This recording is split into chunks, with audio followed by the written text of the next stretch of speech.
In this video, we'll wrap up how to do hypothesis testing for population means, but this time when we don't know the population standard deviation. In other words, we're going to have to do a t-test for our hypothesis test. And in this example, we're doing a two-tailed. So on your worksheet, you can see the story that we have a manager at In-N-Out who wants to test if the mean volume for milkshakes is 16 ounces.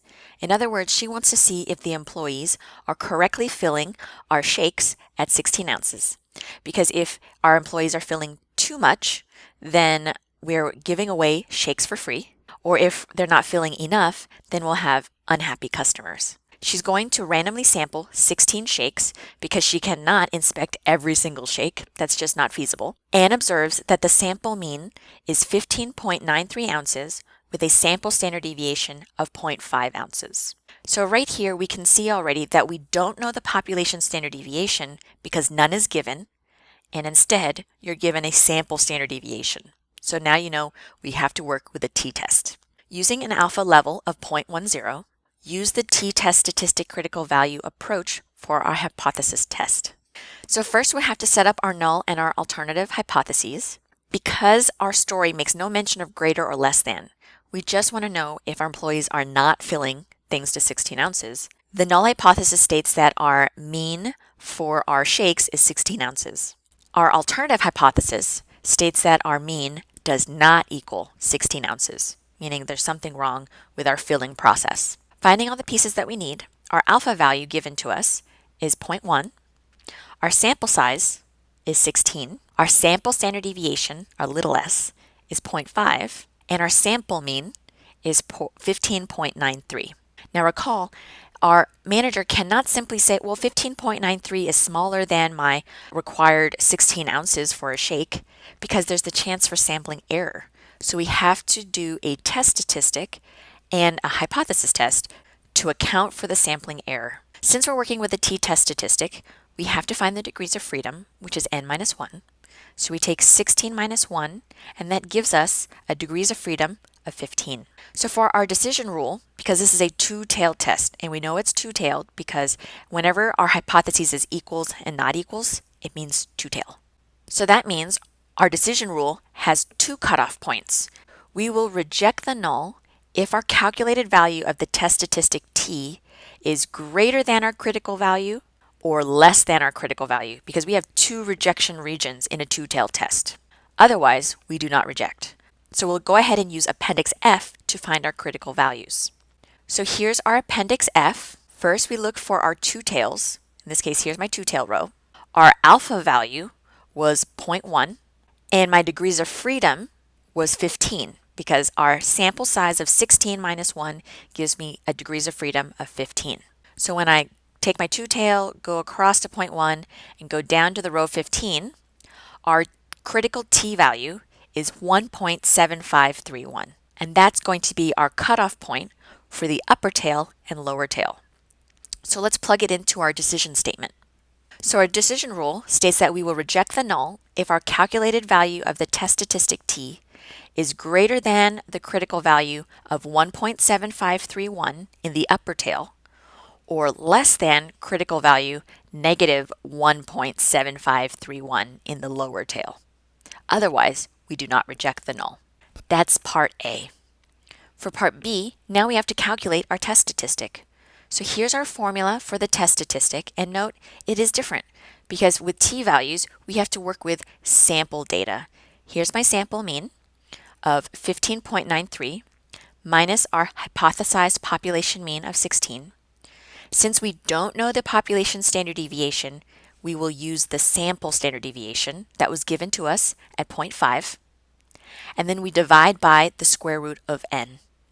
So taking our sampling error and subtracting, we get negative 0.07, and our standard error in the denominator is 0.125, and when I divide the two numbers, I get a t-test statistic of negative 0.56. Now recall, thanks to our decision rule, we have our negative 1.7531 for our lower tail as the cutoff and positive 1.7531 in our upper tail.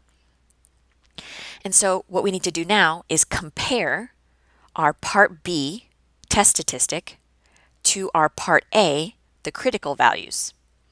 So where does negative 0.56 fall on our curve? As you can see, negative 0.56 is greater than negative 1.7531. And so this might be a bit of a refresher in working with negative numbers. This negative number is greater than that negative number because it's closer to 0. So the conclusion that our manager will make is because our t-test statistic of negative 0.56 from part B is not less than our critical value of negative 1.7531, we do not reject the null and can conclude that the population mean is equal to 16 ounces. That means we're in here in the do not reject the null region. So what does this mean for in and out? What can we conclude? Since our test statistic is not less than our critical value, and we're in here in the do not reject region, that means that our employees are filling our shakes to 16 ounces. Now, if you were the manager, what should you do? In this case, since our employees are filling the shakes just fine, we do not have to do any new training or penalizing or correcting of our employees. Let's do problem 7 as a one-tailed test when we're doing the hypothesis test for a population mean when the population standard deviation is unknown. So again, we're working with a t-test. There's no real story in this one. It's just good practice of our process for our hypothesis test. So here our hypotheses are given to us that our population mean for the null hypothesis is greater or equal to 23. Because remember, we always have the equal sign in our null hypothesis. Our alternative hypothesis states that our population mean is less than 23. Recall that if our alternative hypothesis is less than or greater than, it means we're working with a one tail. But what kind of tail is it? Note my less than symbol points to the left and also is less than or lower. So that means we're working with a lower tail test. Since we're doing a t-test because we don't know the population standard deviation, and we know that because if I look at my data here, here's my alpha, here's my sample size, and here's little s. Little s means I know my sample standard deviation, implying we don't know our population standard deviation. So that means I'm going to have to calculate my degrees of freedom, or n minus 1. So n minus 1 is 25 minus 1, so my degrees of freedom is 24. As you can see on the worksheet and here in our example, I'm going to ask you to do a 3-step process to help organize your thinking. And the exam will be the same way. So in part A, we first state our decision rule. We will reject the null if the calculated value of our test statistic t is blank than the critical value. What we'll fill in here is based on our alternative hypothesis. This says less than 23. Therefore, our rule is less than the critical value. So just remember, whatever is in the alternative hypothesis is what our decision rule will be. So less than our critical value. But how do we find our critical value? So you'll use Appendix F. So in this case, since we are working with a one-tailed test, you go to the one-tail row up at the top of Appendix F. Then you'll go to the right until you see the alpha value of 0.025. Then you'll go down to the degrees of freedom row of 24. And in your Appendix F, you should see negative 2.0639. Now note in the appendix, it doesn't tell us negative numbers, but we know it's negative because it's a lower tail test in that we are on the left side of our curve. So you have to make sure to remember when we're on the left side in the lower tail, our critical value must be negative. Whereas if it's an upper tail test, we're on the right side, our critical value will be positive. Part B, let's go ahead and calculate our test statistic. So here I'm going to take my sample mean, which is given to us at 20, minus our population mean of 23, and then we'll take our standard deviation of 8, plug it in, and divide that by the square root of our sample size of 25. So again,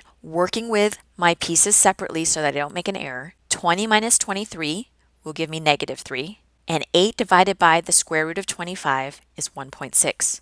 So my sampling error divided by my standard error gives me a t-value of negative 1.875. Now we want to make a conclusion using the critical value approach. So what we do is we will compare the number here in part B against the number here in part A. Because our calculated test statistic t of negative 1.875 is not less than our critical value of negative 2.0639, we do not reject the null and can conclude that our population mean is not less than 23. Again, you want to be careful with interpreting negative numbers. Negative 1.875 is greater than negative 2.0639. Greater than is the same thing as not less than. On the worksheet, you'll notice I have a little picture of our distribution curve, and I highly recommend drawing in our data points. Where's our critical value, and where does our test statistic fall on that curve? So you can see, are you in the rejection region, which exceeds our critical value, so very far into the left side, or are we somewhere in the middle in the do not reject zone? And that's how we do hypothesis testing for population means. If you have any questions, just let me know.